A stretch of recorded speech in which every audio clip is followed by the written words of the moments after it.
Manchester United asuhan Michael Carrick sungguh luar biasa.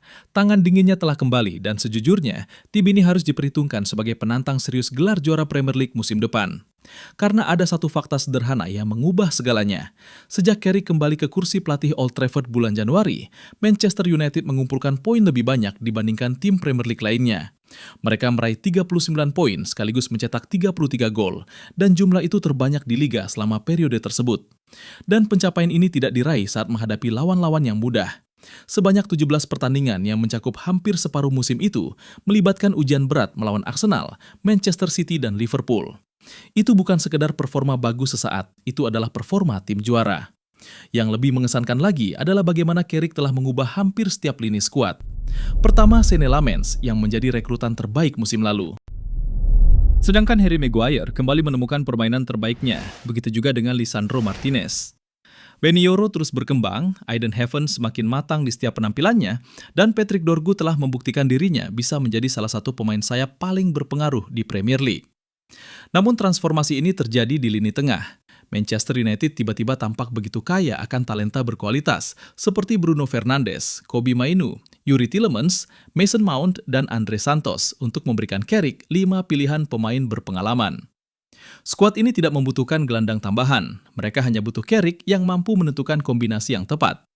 Dan melihat apa yang sudah kita saksikan, dia sudah sangat dekat dengan level itu.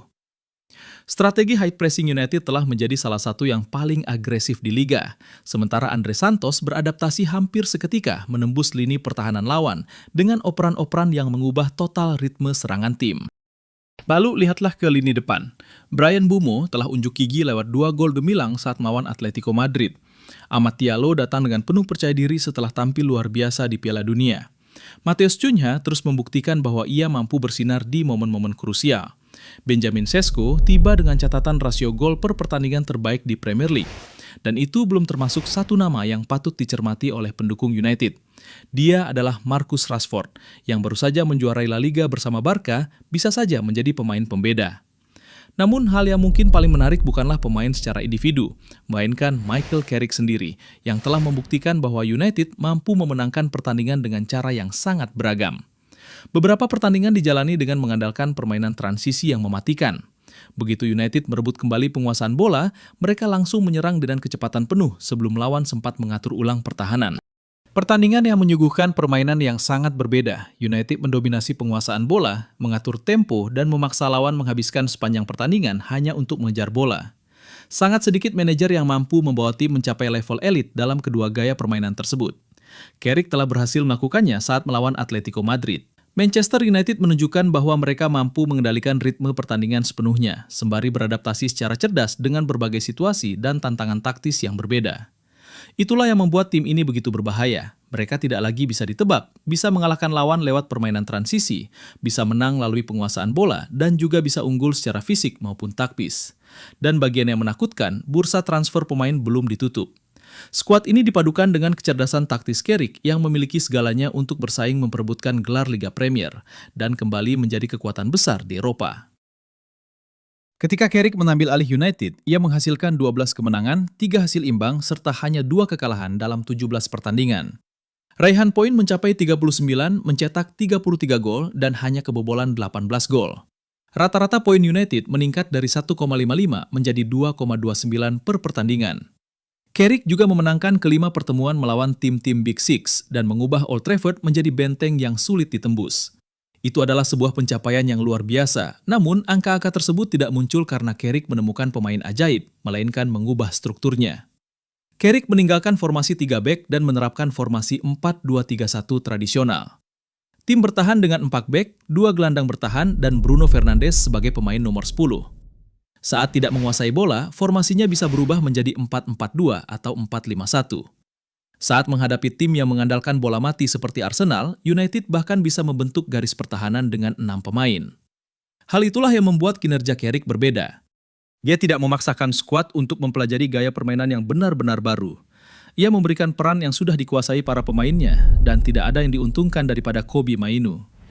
Di bawah asuhan Amorim, Mainoo jarang mendapatkan kesempatan bermain secara konsisten dan terkadang hanya dianggap sebagai pelapis Bruno.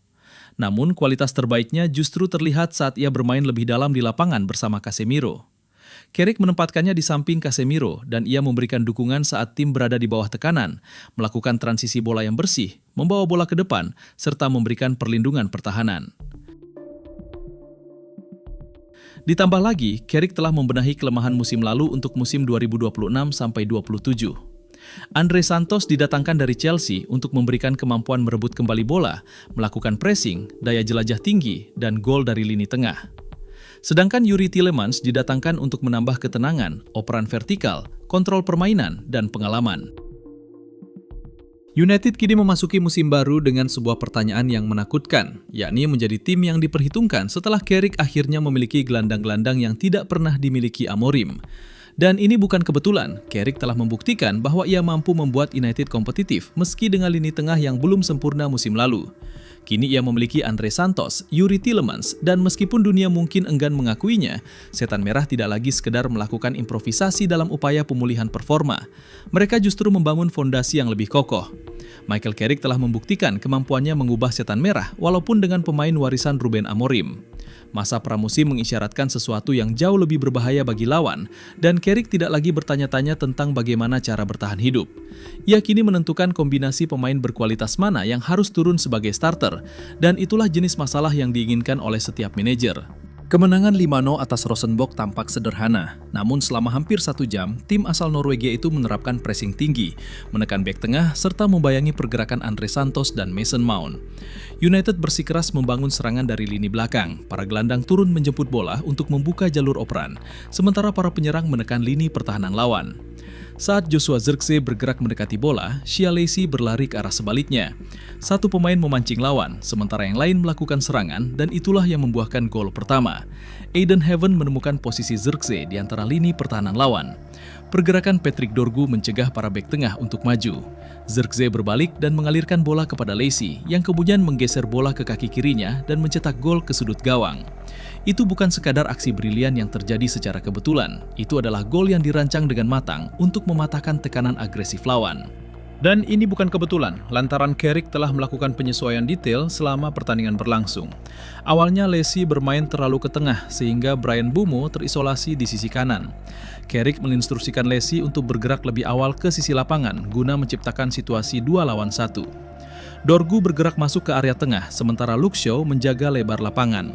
Saat Rosenborg menemukan ruang di sekitar Mount, Lacy membantu menutup pergerakan gelandang bertahan lawan, sembari tetap menekan bek tengah.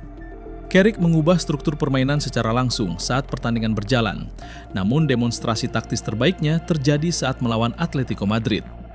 United tidak bermain dengan blok menengah sambil menunggu momen transisi, melainkan menerapkan tekanan tinggi. Umpan dari Jan Oblak ke arah bek tengah memicu pergerakan tersebut. Lacy, Mbeumo, Dorgu, dan Amat melakukan tekanan serentak di lini pertama yang menyerupai formasi 4-2-4. Dari squad Man United sekarang, apakah hanya bisa bersaing perebutan posisi masuk Liga, masuk lagi Champions seperti musim lalu? Dengan squad yang sekarang, iya. Juara, juara gitu. Ya. Dari sejak Carrick, lu kan tahu ya, Pak Pangi kalau bahas MU nggak pernah dia objektif. Sejak Carrick, enggak, ini tuh data berbicara kok. Sejak Gak Carrick, ada data berbicara. Sejak Carrick jadi manajer United bulan Januari, sampai akhir musim, manajer yang paling banyak dapat poin di Premier League itu adalah MU. Kita lihat musim ini. Iya, gitu. Itu akan terus. Ntar nasibnya kayak terus oleh. Nggak bakal. Enggak lah, kalau dengan squad ini enggak. MU harus bebenah kalau mau bersaing jadi juara.